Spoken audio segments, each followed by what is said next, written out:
I made some art. Do you want to see my art?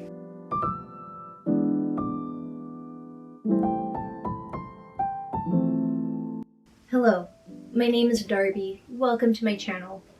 In the spirit of keeping this super low effort, the way I'm going to do my wrap up is I am going to look at the loan history on my Libby app, and I'm just going to go through it. I'm going to do this rapid fire. So starting off, I've got Mouth to Mouth by Anton Wilson. Fun, I love a good gimmicky framing device. It's a story within a story. Two classmates catch up at an airport. One classmate has led a slightly more interesting life than the other one. Next, I read Portrait of a Thief, but I did not finish it, I think because it's just a little too similar to Babel to me. And what I know about myself is I don't like to read books that feel similar back to back. Next, I read Piranesi by Susanna Clarke. This was during my, instead of manically scrolling on TikTok, read a book era. And this was delightful. There is a mystique around it. A lot of people, when they give a review of it, they're very careful to warn you to go into it with zero context, have no context in order to enjoy it to its maximum potential. If I had more context, I think I would have still enjoyed it. I mean, it's Susanna Clarke. She is going to take care of you.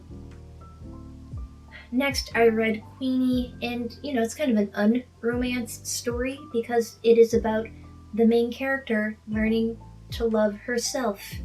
And I think that's beautiful. After that, I read Such a Fun Age, and I think it was just similar enough to Queenie that I didn't finish it. And let me see, the thing about Queenie is that the characters are flawed, but a lot of them are sympathetic and a lot of them are lovable. However, in Such a Fun Age, a lot of the characters are cringy, obnoxious, and just not fun to spend time with. So I didn't finish it. Speaking of characters who are cringy and not fun to spend time with, I read The New Me, and there were two things I didn't like about this book, or that I wanted to talk about. First off, I guess I'm just not into this specific kind of toxic femcel character. Yeah, she reminded me a lot of the younger female comic in the HBO show Hacks, and that kind of person is just my bitch eating crackers. Everything they do will just be annoying. I'm just not into that person. The other thing about The New Me, because she's trying to be funny about her experience as a temp, I could not help but compare that to Maria Bamford's set about her experience of being a temp, and Maria Bamford did it better. She just did it in a way that was more interesting and more fun. After this, I entered my cozy fantasy era with A Wizard's Guide to Defensive Baking because I was waiting for Legends and Lattes to be available. And actually, between the two, I preferred this one. It was way cuter. A thing that surprised me about Wizard's Guide to Defensive Baking, the action scenes were really fun. I really enjoyed the battle sequences. And I'm not someone who usually enjoys the battle scenes in a book. After that, I read Vita Nostra, and intellectually, I know that I think I've just outgrown stories about magical students going to magical schools and having a magical adventure, but emotionally, I keep seeking those stories out because I enjoyed them so much when I was a youth. But yeah, maybe I need to stop. So I didn't finish Vita Nostra. I just don't care about magic students that much, I guess. But huge hypocrite here. I immediately tried reading The Cloisters, and I think two things make this work where Vita Nostra didn't for me. One, it's actually about this person's summer job. They're not on campus that much in the book. And two, it's magic-ish, you're kind of in a dubious state of oh, is it really is magic happening, or is it something more practical? After that, I read We Spread by Ian Reid, and I'm glad I did. I enjoyed this, but a lot of people were comparing it to Annihilation, and that made me less afraid of trying to read Annihilation. After that, I read Train Dreams. I read this one. It was not an audiobook. And what do I remember about it? I really liked his era camping in, like, I think it was like a redwood forest in California, because that's a fantasy I have, just spending a whole, like, winter camping, not paying rent. That sounds lovely. After that, I read House of Hollow. I didn't finish it. I enjoyed what I read. I think the writer's, like, style is really fun. I really liked how bitchy the main character is. After that, I read The Charm Offensive, and occasionally I just want to read romance, I just want to read a little romance fiction. And this really scratched the itch for me. And then after that, I tried Book Lovers, and I didn't finish it. I got to, like, the point where the characters hooked up, and I wasn't that interested in seeing the resolution of, like, the family drama. Well, then I read Case Study, I love found documents. I love someone discovering a diary. I love reading the entries in the diary. I'm a snoop. I just love snooping. I have discovered that I will read or watch anything that fits the description.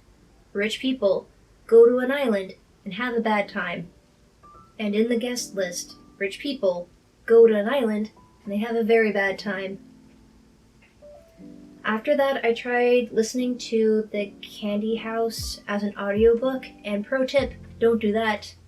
I did not know anything about the book before I started reading it, and it has like an experimental format. There are 21 characters in the book, and each chapter is told from a different character's perspective. And it's not like a thing where like a Lucy Foley book will shift character perspective, but then they'll be describing a scene you just read about from their perspective. No, like the entire narrative is like a baton pass. Each person is furthering the story by talking about a different event. It was way too confusing. This is something I might want to, like, try reading again in the future, but for now, I don't really want to, like, I don't want to find a character map. I don't want to find an infographic for a book I'm reading. I'm just trying to chill out. Alright, and then after that, that's when I actually read Legends and Lattes. Fine, just like a very 3-star book. It is cute. It's everything everyone says it is.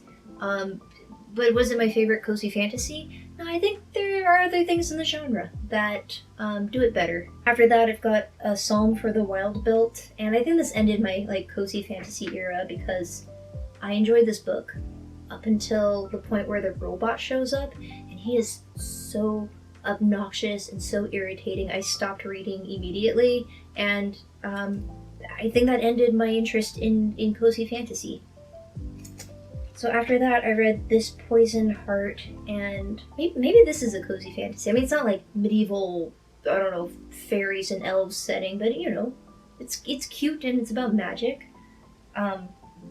I really liked it. I do have one cranky, spoilery comment, so scrub through if you don't want to listen to it. Is it true that the main character is a descendant of Medea? Is it also true that Medea very famously killed her 2 young children? So, like, how does the math on that? I don't know. So after that, I read Ninth House, and again, intellectually, I know I need to stop going to the magic school store and trying to buy more magic school stuff, but here I am. But I'm glad that I'm not listening to my brain, I'm listening to my heart, because Ninth House was so much fun to read. And again, I think it's because most of the main characters, like Nancy Drew escapades, didn't happen on campus. A lot of it just kind of happened around the school or in California. Most stuff that's set in California. So that's Ninth House. After that, I read Annihilation, something I avoided because I thought it was going to be really, really dense, very tough science fiction, and it wasn't. It was a lot more introspective than I expected, and a lot more of a psychological thriller, and weirdly sweet. It's a weirdly sweet romance book. After that, I read Severance by Ling Ma, and I was the perfect person in exactly the right mood to read this book when I read it. because my existentialism was at an all-time high, my ennui, my dissatisfaction with being a corporate drone, all of it, all-time high. And that is the perfect kind of person who should be reading this book. After that, I read A Good Day to Pie, which I think is like a series, and it was cute. I don't need to read the rest of the series. This was fine. It was a solid 3-star book. After that, I listened to The Grip of It, and this is something where I enjoyed the start of it, and the ending kind of fizzled out for me. I wasn't super into it. Also, it's really gross. I ended up listening to it on 2x speed because the gross parts are really gross. So if you like that, if you like absolute filth in your books, read The Grip of It. After that, I listened to The Bodyguard, and it says I finished it, but I can't tell you how it ended. How does it end? Oh, yeah, the ending was very silly, very fluffy, but cute. I don't know what I expect from genre romance fiction. I tried reading The Witcher because I do love big beefy boys, but for whatever reason the Netflix show isn't really holding my attention, even though it's got the biggest of beefiest boys as the main character. And so I thought maybe I enjoyed the book form, and maybe it's just that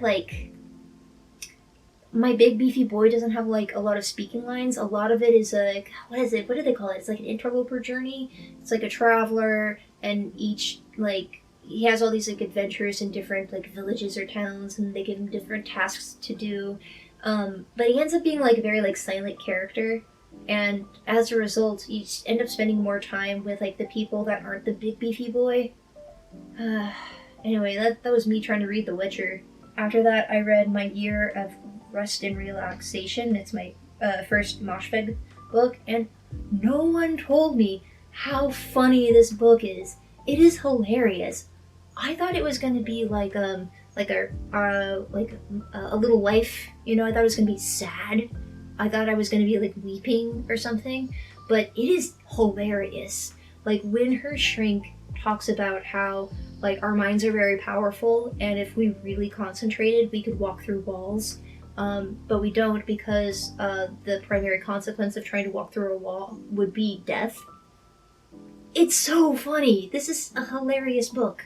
After that, I tried reading Exciting Times, but I don't know. I wish I read it not knowing too much about it. I wish I had known more about it, because maybe I would have held on through the parts that were boring to get to the fun queer romance that allegedly happens in it. Next, I read So Happy for You, and if you've read So Happy for You and Bunny, do they feel like similar books?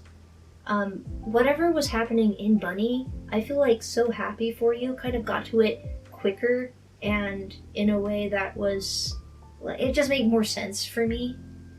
I wonder if it's because there's this the straw person in the form of a ridiculously feminine character that is we the reader is supposed to be critical of, and there's something about the characters in Bunny that were not, I don't know. I think So Happy for You just handled it better.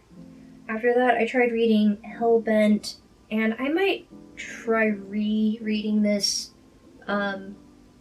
What is it? Honestly, I think it's just the sun is out. It's not cloudy anymore. It's not raining anymore.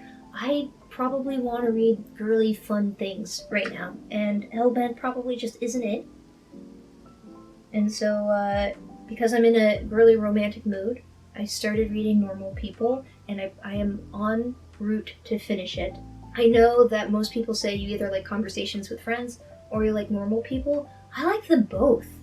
I'm not a beautiful world where are you girly. I wish I had started with Normal People. This is exactly what I need right now. Alright, so that's my wrap up. That's everything I read starting in February and going until mid-April now-ish. Yeah, so thanks for watching, and say something nice about my art.